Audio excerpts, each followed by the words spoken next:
Hey, Dave Malend here, Positive Polarity Podcast. Hope things are going awesome for you.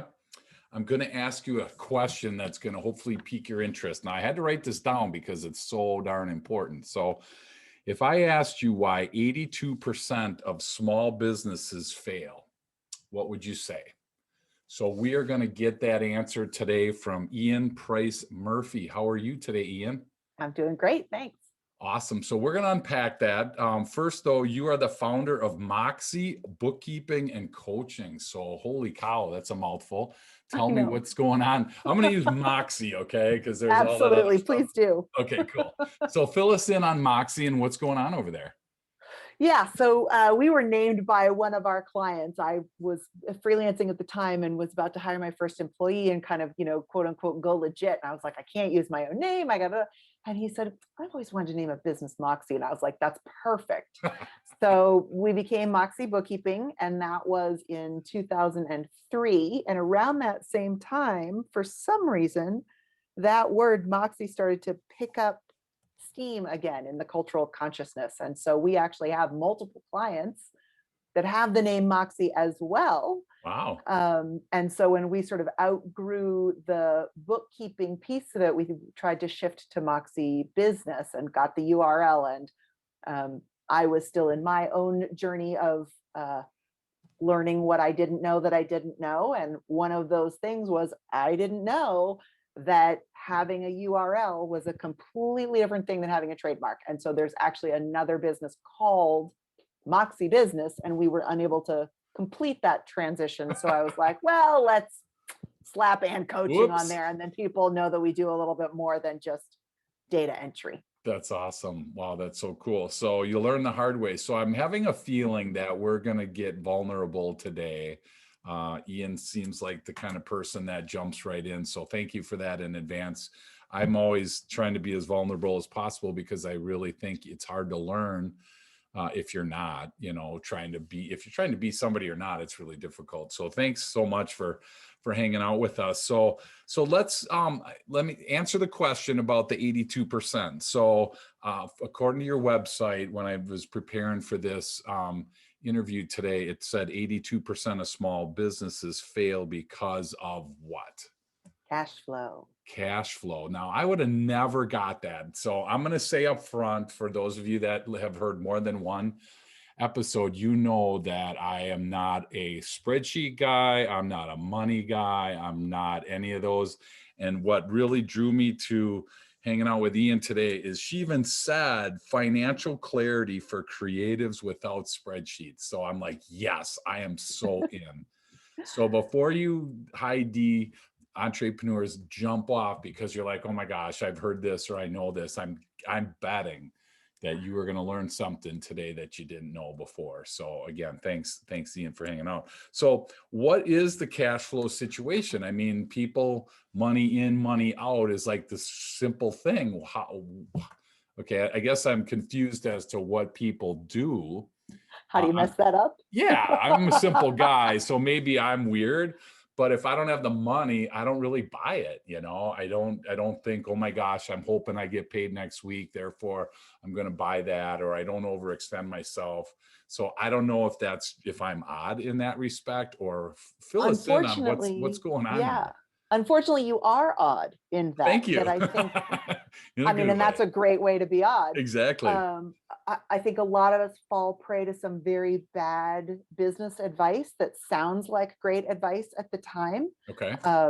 Work hard and you'll succeed, follow your passion and the money will come. It's not that those aren't true, but those are not directly correlated truths. Okay. So what I hear a lot from people starting out in business is, well, it takes money to make money, and I got to invest all of this stuff, and I have to have the best computer, and I have to have the nicest camera, and I have to, and they wind up overspending well beyond what their actual means are. Or I have a little fly from my flowers in here. Or and now that fly just went off with my thought, or they end up overcommitting because they just don't know. So again, one of the things I see a lot, especially with creatives who work in industries where there might be a long-term project with a sizable retainer, is that if you don't know what your costs are, and if you can't control those costs, the retainer goes 120% to cover your contractors, et cetera, et cetera. And that when it Sure. comes time to pay yourself, the cupboard is bare.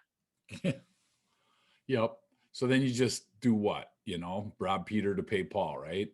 Well, rob Peter to pay Paul or skip a paycheck, and so that's kind of one of the classic examples of cash flow. But there's also more insidious versions of that of, I invoiced but never got paid. Yep. Or I invoiced, but the client has decided to pay me on a 90-day instead of a 30-day, but my vendors are asking on a 15-day and I'm trying to Right. push them to 30. And so it's the reason that cash flow is the big deal is because it's not that you're not earning money. It's that you're not getting the money in the crucial moment when you need to have it available liquid to spend. Gotcha. Okay. And so that's where people get caught short. So isn't that normally where a line of credit comes in then? Yes, Is that, it can be. okay. And I don't know if I just swore at you, so. No, not at all. I mean, I know that like sort of the Dave Ramsey thing is don't even touch a credit card. Sure. I mean, I sort of have this very pragmatic approach of like, well, there's this ideal that we can all aspire to, but then there's also like getting through the week. Yeah. And Yep. so I think a strategically used debt, when taken on knowing what the plan is and knowing how this debt is going to make you money, yes. Okay. If you're taking on debt just to bridge a gap that you're not really sure why it happened in the first place, you could just be digging yourself deeper. And I have a personal story to go along with that, as well as a client story. Sure. So I'll just start with the client story first. Yeah. I work with a very well-known producer of home goods, let's call them. I know he does not want to be identified, so I will do my best not to do that, because he's well known and he's successful. And so when he first called me, because he was at the point of mortgaging or selling his home. Because he's like, I got to keep this business going. The demand is so high and I just can't keep up. And yes, he knew that there were some systems that needed to be tightened up, but he was making a minimum monthly payment towards all of his debts of like $7,000 a month. Wow. And so his like line of credit, quote unquote, which Yeah. turned into multiple sources of lending Sure. and funding, both legit and personal, had put him in this situation of complete overwhelm. And all he really needed to do was cut costs, get intentional, raise his prices by 5%, automate a couple of things so he could take himself out of the bottleneck position. Sure.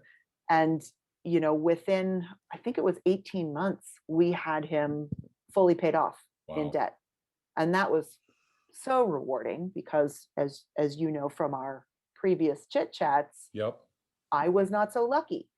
Yeah. So I wanted to kind of dive into that, seeing as you are open to talking about that. So, you actually went bankrupt in your 20s. I did. So what do you feel comfortable sharing and what did you learn from that?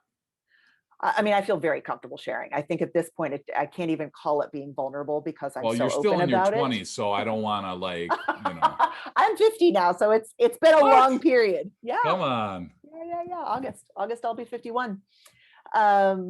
So I, grew up in a pretty average household where there was enough, but not a lot of excess. My mom actually was a partner in a small business, and my dad had both a part-time day job and was a musician. And so both of them kind of, and they're still married. They each have their own ways of working through money. But again, what I remember mostly hearing from them was this, work hard and you'll succeed, and follow your passion, the money will come, because Sure. both of them had sort of followed their own passions. And my dad was old enough to have paid for his own college on ROTC.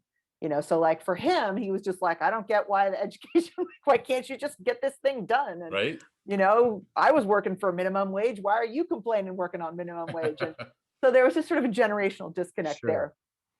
And part of what that meant was that I unfortunately was not experienced enough or experienced enough to be curious about, what does that mean for me now? So I was working my little fanny off and working multiple jobs, and but because someone else was in control of my income, I was working for tips as a bartender, and had a day job as a receptionist. That if there was ever, if I ever had a sick day, or if there was ever a slow shift, or if one of my 7 roommates decided to skip out without paying the phone bill, Sure. I was kind of managing that through credit. And so I was putting gas and groceries on my credit card. I mean, I wasn't like out being wild. And still within, 5 or 6 years, I found myself in tens of thousands of dollars of debt with no hope of getting out, Mm, because I just didn't know how money worked yet. I mean, I knew that basic, right? sure.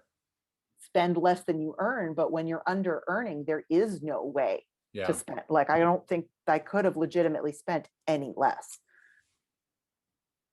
So that, so when I looked at the horizon, I was just like, I'm going to be paying this off for the rest of my life unless I find a way out of this. So I declared bankruptcy, and what I learned from that, the biggest lesson that I learned was, it's not okay to struggle. Struggle is not enough. You have to be learning and applying knowledge to get you out of that struggle, no Sure. matter what that takes. Um, and I learned that I needed to be in charge of my own income, and that was when I really, became a freelance bookkeeper. Taking what I'd learned as a receptionist and applied that across multiple clients, so that any one client couldn't impact my future in a way that I couldn't recover from. So thank you for sharing that. And if you're listening and, if that struck a chord with you, anything that she said, it's okay. I mean, this is a safe place to, just kind of collect your thoughts. And so, I think back to my 20s, and for whatever reason, my parents basically, I'm in a different spot than Ian, not right or wrong, good or bad. It just that never wasn't something that I struggled with. It doesn't mean, again, that I'm any better or worse. If you're struggling with it and you're listening, there are opportunities. And I think that's what's so cool about, Ian's story, is that I'm glad it's not just, Moxie bookkeeping, but it's actually Moxie bookkeeping and coaching, because there are ways around this. I'm, it's hard for me to watch a TV show, and then you see the commercial, and they come on and they say, I owe the IRS tens of thousands of dollars, and I called this number and they got me out for 39 bucks or whatever it is, Oof. right?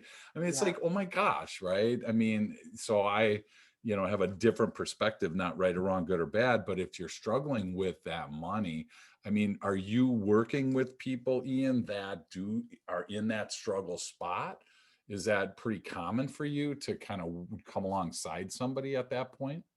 Yeah, I think the people that gravitate towards me, or the people that I work with the best so that I can pay my own grocery bill as well as help them pay theirs, is people who have the sales and marketing piece dialed in. Okay. They know what they're selling, who they're selling to. And generally, what needs to happen is there needs to be a little bit of practice around the money conversations, because, as you said, it's not right or wrong, good or bad. Money's just a tool Right. that you either know how to use or you don't. And if we think of it more like a chainsaw than a screwdriver, it can be dangerous to use that tool if you aren't sure how to Sure. use it. Yeah. And they're not interchangeable, right? Not interchangeable. So And I work with people. I actually just started working with a couple, husband and wife team, that own a therapy practice together. And again, because thankfully they're in therapy, they're practitioners of this. So we had this wonderful, genuine, warm conversation where each of them was able to say, this is kind of where I'm coming at the money stuff from. And we're able to really be like clear and open about, like, sure, we each have our own perspective, and sure. and being able to frame some of that. And this is sort of why I love working with creative and artistic people, is be able to frame that as, I'm not trying to sell you on the idea of profit for profit's sake. I'm not trying to sell you on the idea of looking cool while leaning against a wildly expensive car. Like, if that's your thing, cool, Yeah. good, go for Right. it. Yep. But if that's the kind of thing that you say, I don't see myself in that picture, you know, I would much rather not have a car in the picture and have like a beautiful sunset behind me, Sure. or, Yep. you know, whatever it is, Right. to be able to tie profit to impact. And that was what I was saying to, you know, to the husband of this team, was just because you make the money doesn't mean you have to keep it.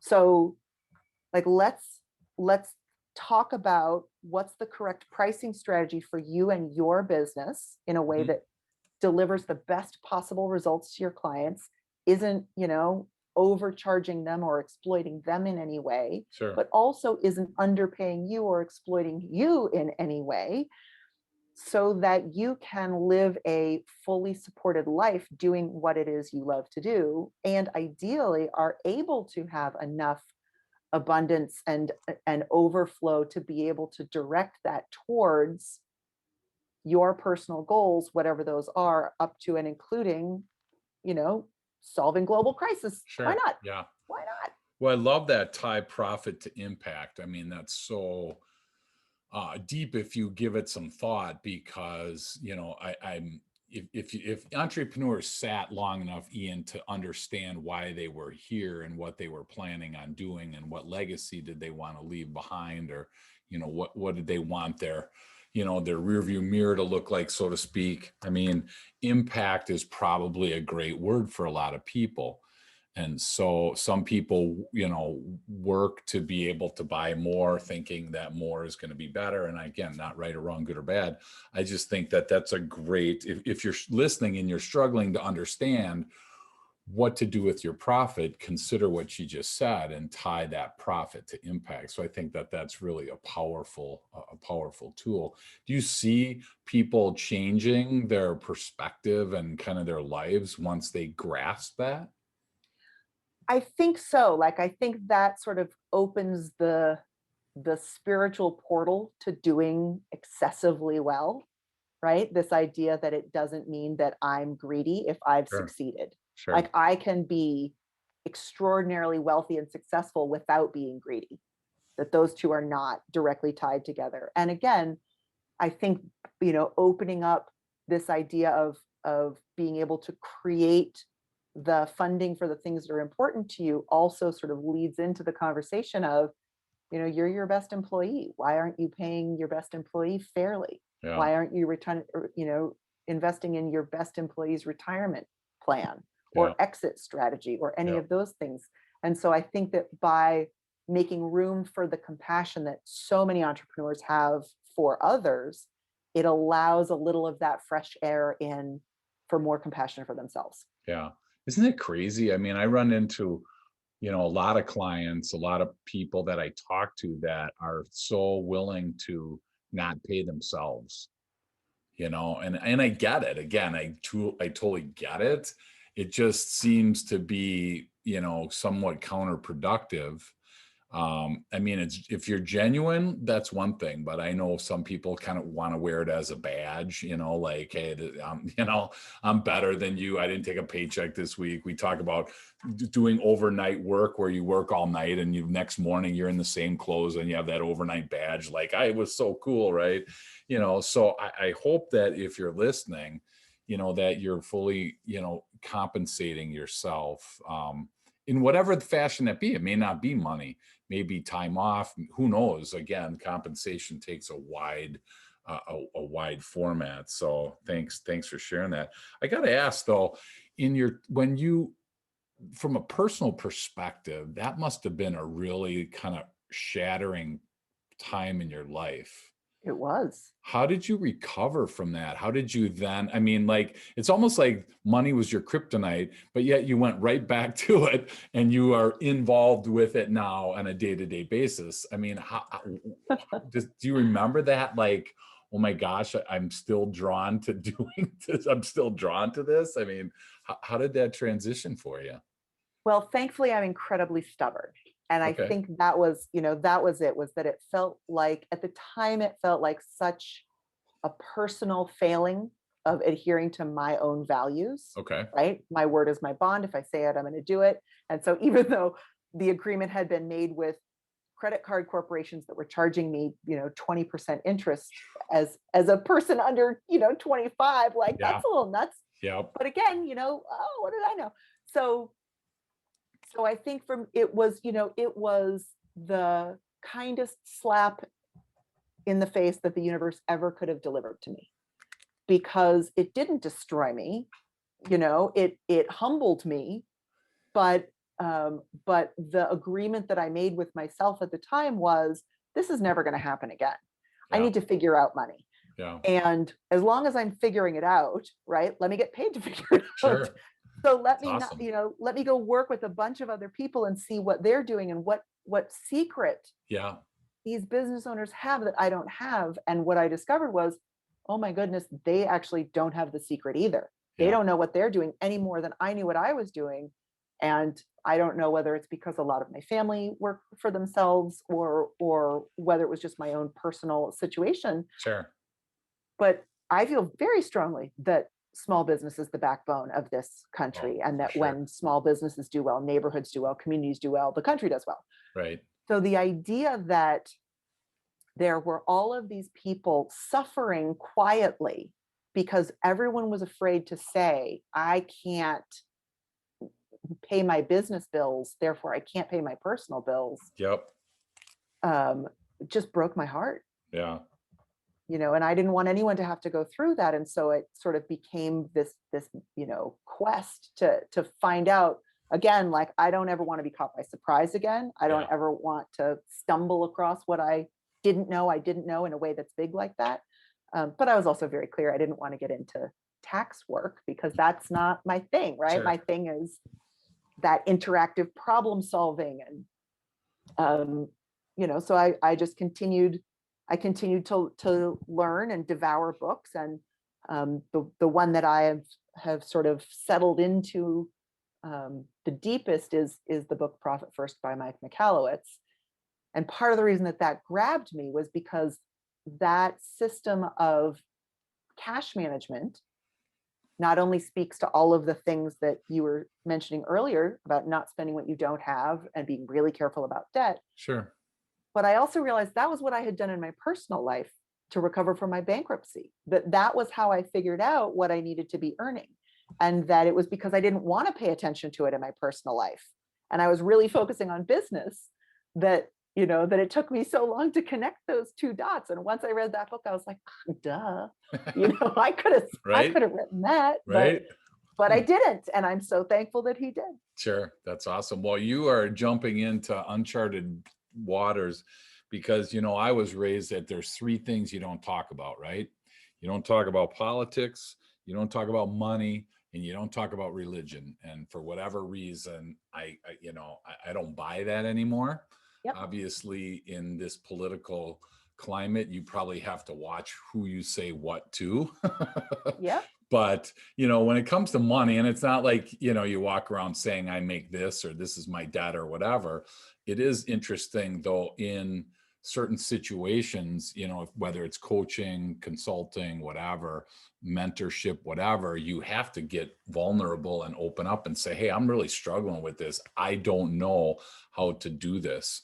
And you referenced it before. People might be great at selling something. They're great at their craft. That's where business coaches like me come in, and people like you come in, because they're great at what they do. They just don't know how to grow the business. They don't know how to look at their finances, and in the company that I worked in and owned before starting my coaching, sales and accounting were always fighting with each other, Yeah. And so, I totally get that that's going on a daily basis across the country, but we have to get to a point where we can at least openly discuss it so that we know how to properly deal with it. So that's awesome. Your personal story reminded me of when I was a kid. I don't know if you had this, but you'd get a thing in the mail that said, buy, what was it back then? Probably a record, buy a record for $1. or buy Columbia House. 6 record from Columbia, right, for $6. So I'm Yep. like, shoot, this is like no brainer. And you didn't even need to pay right away, right? And Mhm. so I pick out my 6 records, they show up, and I'm like fat, dumb, and happy. This is super cool. And I forgot to read that, hey, every week or every month they're going to send you another one for $15, and then you get another one. It's like, what the heck? And before you know it, this thing's blossomed beyond where you're able to deal with. I Yep. think that's what happens sometimes when you're not keeping an eye on that. I got to understand more why 8 out of 10 small businesses fail. Are they literally just not, their eye is not on that ball? Ian, is So that? it's actually not 8 out of 10 businesses that fail. I think the failure rate is more like 50%, but it's of the businesses that fail, Gotcha. 82% say cash flow. Okay. Gotcha. So yeah, Thanks for clearing that up. thankfully we're not that bad. Yeah. Yeah. Right. But Yeah. so I was just curious. Is it because they are not keeping their eye on it? Are they Mhm. poorly managing the money? Are they not managing it at all? Do you All see of the any above. patterns of, that you can help us with? What should we be Yeah. watching? Let me put it that way. Yes. Let's look at it from a positive perspective. What should we Yeah. be watching for? I would say watch your instincts. It sounds really vague, but there have been only a few times in my career where I have stepped into a situation where fraud was really happening on a level. Okay. And every time, I think it was 3 times, the business owner had abdicated instead of delegated. Okay. So they had said, trusted person, thank you for handling all of my money stuff. I'm going away to go do my thing now. And when they asked for reports, they didn't get them, or Okay. they'd get them and they were unclear, or they would have questions and the questions just kind of never really seemed to get answered. And these business owners primarily said, well, I thought my CPA was looking at it, which they do, but they don't know what you should have spent and earned. Only you Sure. know that. Yep. Or I had questions, but I couldn't really get a straight answer, or something just felt right, but I just assumed it was me. I just assumed I didn't know what I was doing. Yeah. And so, not to say that if you have a bad feeling, there is fraud, but to say if you have an unease around a piece of your business, you are the captain of the ship. Like, Yeah. go get comfy with that. Doesn't mean you have to do it. You can go back to delegating right away, but every good captain knows how to tie a knot. Sure. So being familiar with every aspect of your business so that what are the couple of things you should keep your eye on. And ideally, we keep that nice and simple. So from a money perspective, I want you looking at, your bank balance and Okay. your gross sales. Because if you're tuned into everything else, if everything else is working, you should be able to just say, have I met my sales target for the month? Yes. Do I have enough in my bank to cover my expenses? Yes. Now I can go back to doing my things, because I need far fewer data points to reassure me. Interesting. And I think I wrote down the 2 words from your website that probably made the most sense to me were breathe easy. When we talk money, a lot of people get tense, a lot of people get nervous. And again, we don't know profit and loss, balance, all these words that so many different people use. And that's why, when you said financial clarity without spreadsheets, I kind of read through and thought, you know what? I need the financial clarity. We all need that. Otherwise, we are going to end up potentially unless you're making oodles of money. Now, full disclosure on my end, I've never balanced my checkbook. I've never balanced it. And so personal or professional, in any of the things that I've done, I always just knew there was more money than I'm not the kind that needs to get it to the penny. And there are certain people, Right. and hey, more power to you. My accountant will not let me go if it's not down to the penny. That's me. Rounding up is not a word that they use, Not a thing. But the financial clarity, I mean, it's simple when you look at it from kind of the profit first perspective. So what is the profit first cash management? What is kind of the premise of that? Yeah, I mean, short and sweet, it's grandma's envelope system. It's Okay, Dave Ramsey's envelope system. It is gotcha. give every dollar a job, give every dollar a home. So Okay, separate out your money by purpose. okay, So don't mix your income and your expenses into the same bank account. Otherwise, you can't tell what's happening. You know, if you collect all of your income in one account and then on some regular basis, twice a month, maybe, you take what's in there and slice it up like a pie and then serve all of the other accounts, the tax account, the profit account, the owner's pay account, and the operating expenses, then that lets you leverage that natural habit of how much do I have in my bank? Am I okay? Yes, without also having to be like, oh no, wait, rent. Oh no, wait, payroll. Oh no, wait, estimated taxes. Oh no, wait, right? You don't have to hold all of that in your head anymore because you yeah, can say, I've already set that aside. I've already, anything that's going for a different purpose other than just operating expenses doesn't live in operating expenses. And it's very freeing because I think that there are, and again, I think you may be a little odd in this, hopefully not. There are people who the more they make, the more they spend. yeah, And I consider myself to be extraordinarily frugal. okay, And yet, even so, when I took what I knew about finance from having recovered from a personal bankruptcy and applied what I had learned in Profit First to my business, the additional intentionality that it allowed me to have let me double my take home pay. okay, And excellent. that wasn't because we were, again, you know, crazy about expenses. It was that at the end of the year, I'd look at my bank and be like, well, I took home a decent wage and we've got money left over. So Sure, maybe I should upgrade the computers, you know, take another trip to a conference that's happening somewhere cool, sure, take another online course and indulge these little things that I like to do. yeah, And when instead I started seeing that money's not really left over, that money's sitting in my owner's pay account because I paid myself a decent salary, but right, not a good salary. Like, sure. let's take that.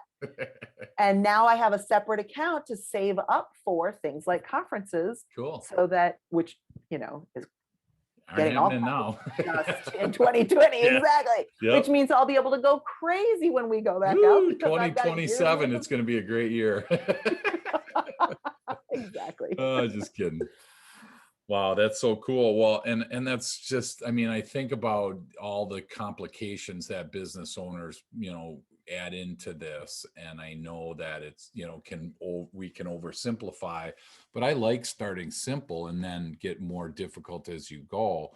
I mean, it's hard if you do an envelope system, so to speak, figuratively, literally, whatever. If you I love working with people on their expense budgets and their sales budgets. And we look and say, hey, I have X number of dollars to spend. And then you look back and go, oh, what did I do? Or holy cow, I got extra. I mean, the question comes up, if you do have extra, what are you going to do with that? Are you going to reinvest? Are what are your plans for that windfall, so to speak? And quite frankly, to your point, Ian, if you end up with a big sale month, a big, you exceed your goals from a sales perspective, hopefully the profit there has a home, and it's so easy to just, not even think about it, not plan for it. So I thank you for sharing that profit first. I mean, grandma's envelopes are not fun, right? Because who likes to look in the envelope in the whether it's a personal or, there's, my gosh, it's halfway through the month and there's no eating out money left, Yep. well, then I can always eat out less next month. I mean, there's all these justifications. That's got to be the hardest piece, is to get intentional about your spending to the point where you're not going to spend something, because every commercial pretty much on TV says you're worth that diamond, you're worth that car, you can take 6 months to pay, don't ever pay because we'll get you out of it. I mean, there's so many things out there. How do you combat that? Oh, I don't know that I do. There's Okay. my dog's joining us in the background. Oh, no worries. Bring I him on. We can I ask know. him. Oh, I- I'm not, and this is why it's and coaching instead of coaching. I'm not a huge fan of dragging people towards transformation. I don't, I'm a little too much of a D myself to like deal with that. I just like, here's the info, here's Yep. what you need, like let's go do Sure. Absolutely. it. Cool. And so I feel like, although there is always some, some mindset stuff in what we do, I feel like I partner best with business coaches who can have a more sort of slow and gentle, like, let's get you to this point where you're ready to confront this. Yeah. And when you need the system, great, we're going to pull Ian in and she's going to set this up and blah, blah, blah. Wow. Um, I mean, I had a client that I fired because he was one of the few clients that was taking home far more than he should have for a healthy business, right? And again, this is why I like the percentages, because Sure.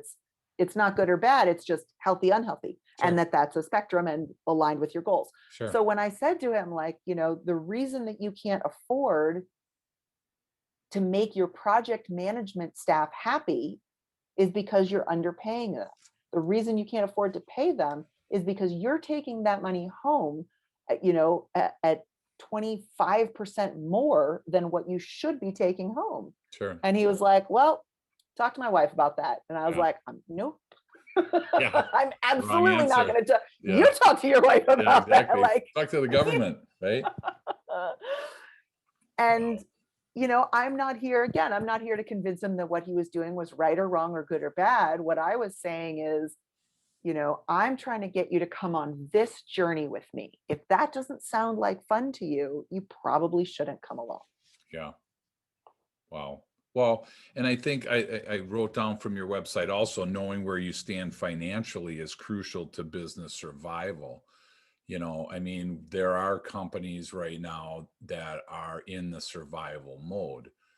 And I know that being on the sales side and some of the marketing side, I know one of the first things to go in a business on their budget is marketing, right?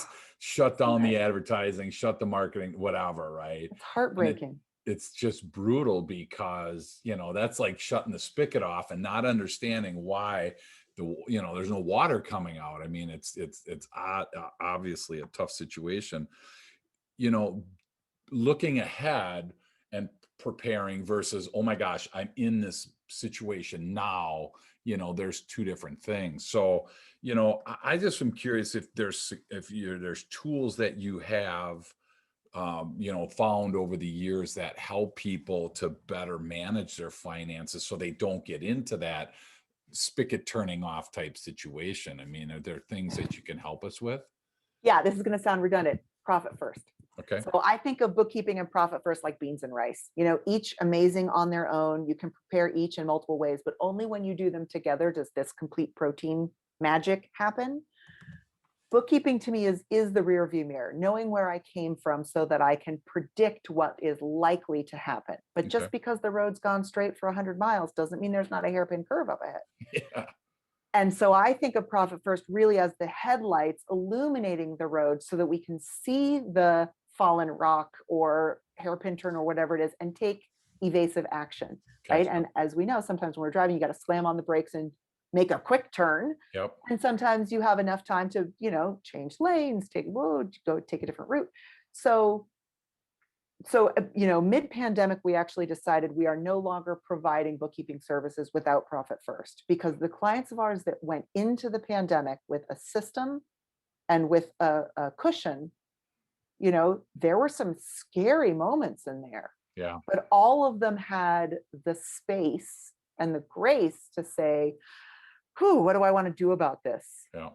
And some of them said, this doesn't feel fun. I'm close enough to retirement anyways, or I was really ready to move on to another phase anyways. I'm going to shut this down and go forward. Sure.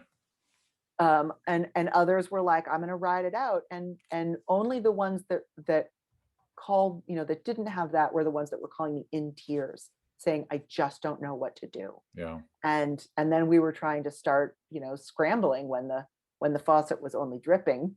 And we did need to say, well, we need to double down on marketing right now. Right. I'm not the right person to do that with, but Sure. let's cut expenses even further and really look at what we can do to try to make this a lean and successful business again. Yeah. Wow. That's good stuff. I mean, I don't know why people, well, I do know why people cut marketing, because it's so hard to quantify. I mean, I'm running a newspaper ad, or I'm running a TV ad, or I'm running a social media ad, whatever. Uh, You know what? I can't point to the fact that I invested X number of dollars in this and it got me X times 5 in return. So therefore, it's a soft kind of expense. You know what? Let's cut that. I mean, I can see how that is. We can't cut the lights. We can't cut the heat. It's so like there's only like 2 buckets, right? When it gets to that point, stuff you have to have and stuff that you can get along without. I mean, do you work with people, Ian, that are at that spot? So if somebody's listening and they're in that, deciding if they want to move forward financially, having some difficulties, you work with those types of people? We do. And again, a lot of times I won't be the only person that I think you should be working with, Sure. in the little town that I live in now, which is no longer the big little town of Brooklyn, but we have an adorable little Main Street, and it's all brick and mortar, and it's all walk-in business. And again, before the pandemic, nobody was really online. Yeah. And so suddenly doors are closed, Yep. and they've got, maybe they're allowed to have 25% capacity, but likely they're at 0. Yeah. And so, the businesses that are really truly Main Street staples are going to stay brick and mortar, and hopefully Sure. we can get enough support between now and then. But Yep. I think a lot of other businesses realized, if only I were online, I actually don't need to pay my rent or Right. utilities anymore. Yep. And so the ability, I had this little thing that we walked people through a couple of times in webinars about what I was thinking of the one step back, right? So what is the thing that you provide for your clients? And restaurants were the big ones that we were kind of talking to at the time, where you provide them an experience of togetherness around food that they didn't have to prepare. Right. So now that you can no longer bring that to their table, what's one step back from that? Well, you could bring it to their car. Okay, great. Let's start there. Well, what if they're not coming to pick up? Nobody even wants to leave their house. Yep. Can we get it to them? Could we deliver meals? Or if not, could we deliver meal kits? Or if not, could we have the chef come on and talk about the favorite recipes of the restaurant?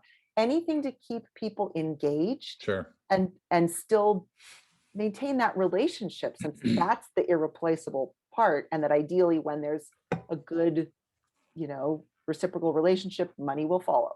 Yeah. Well, you know more about marketing than you're leading on. That was good stuff. So. Oh, I know a lot. I just don't like it. Yeah. Okay, there you go. Awesome. I feel about words the way most people feel about numbers. There you go. Oh my gosh, polar opposites, salt and pepper right here, oil and water. This is perfect. Thanks for sharing that, Ian.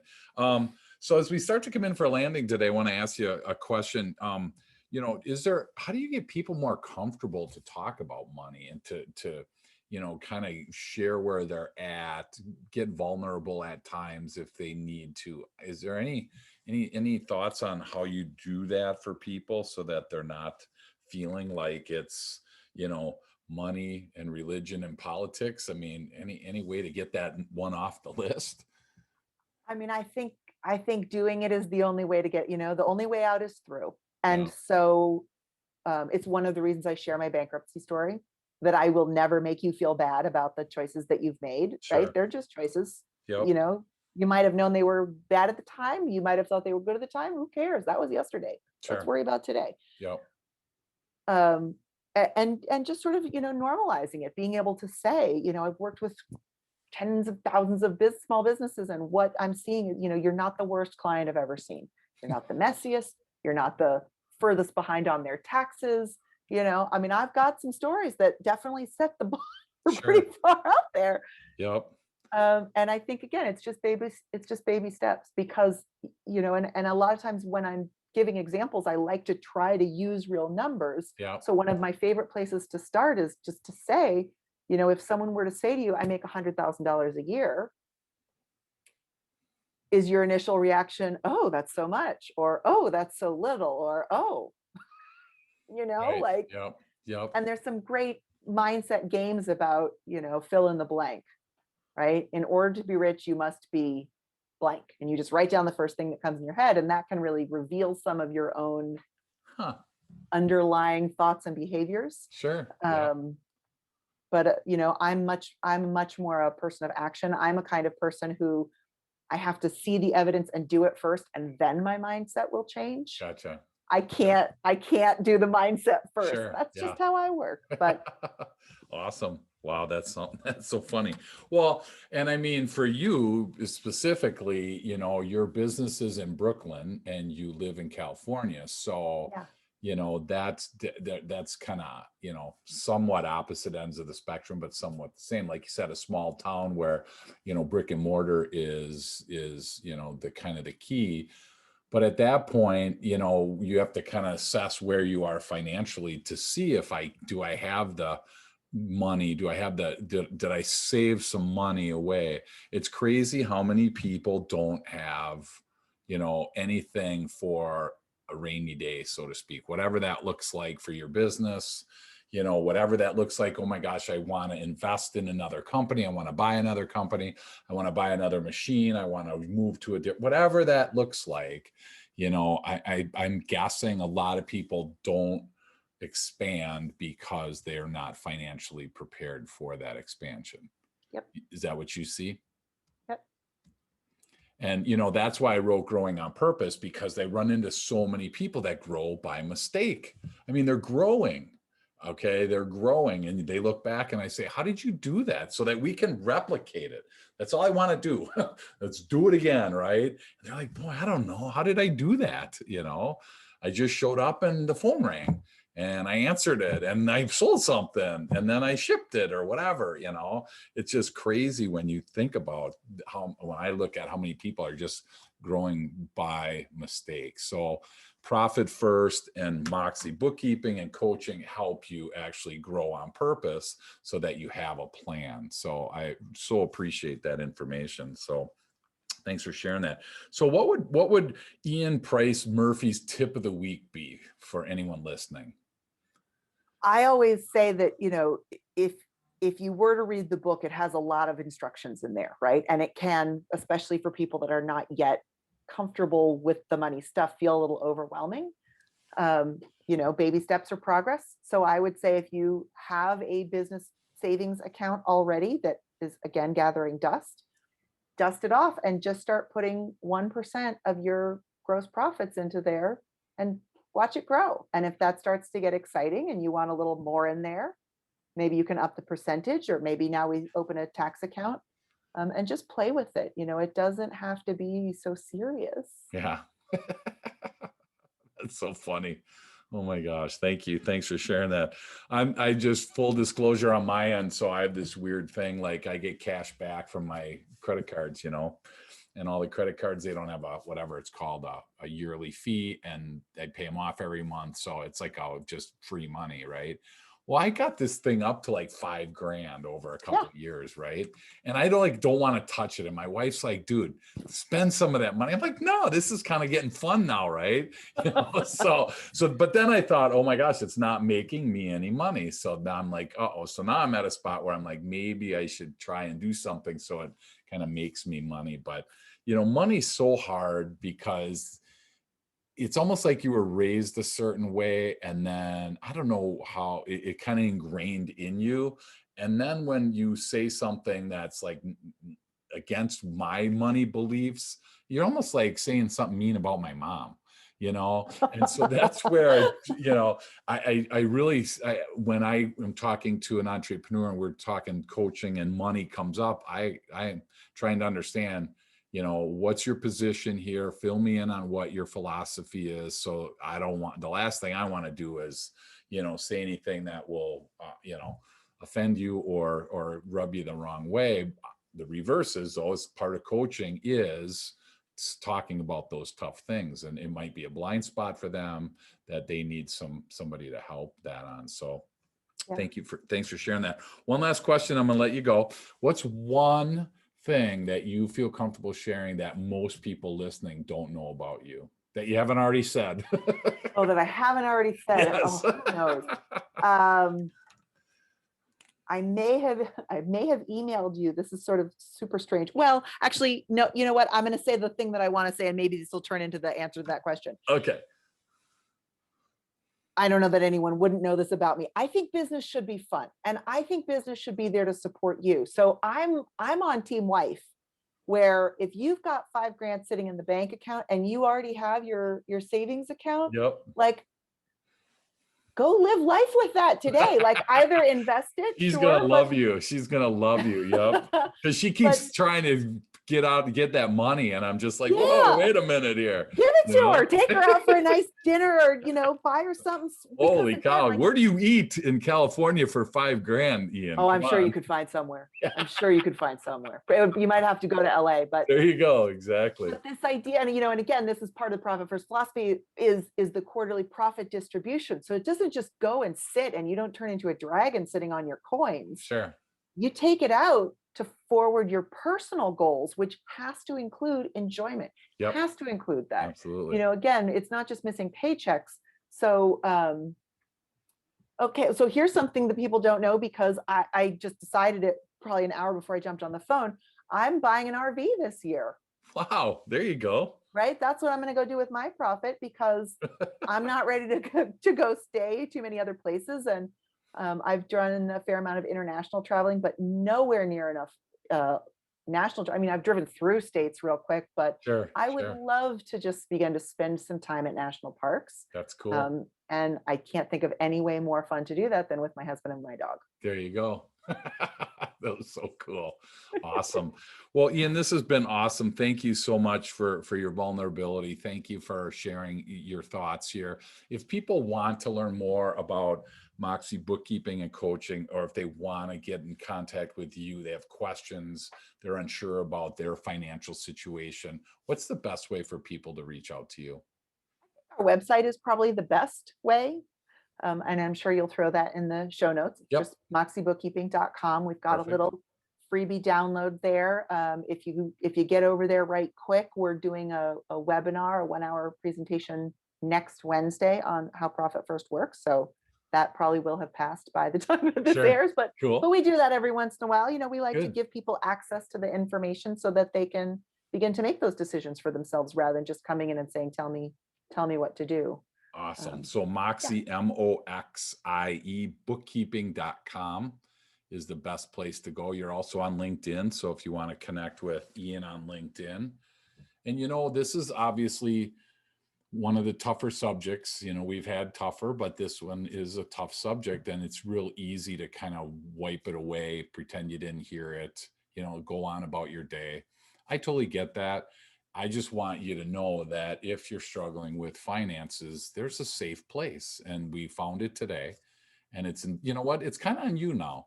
It's on you to make that first step. And again, who knows where that leads? I have no clue, what that process looks like for her or for you. But to sit there and not have the ability to breathe easy as an entrepreneur, business owner, is really a challenge. So let somebody come alongside you and let somebody help you breathe easy. Okay. And again, remember, financial clarity for creatives without spreadsheets. Now, if you want to bring spreadsheets, I'm sure she'll allow those in.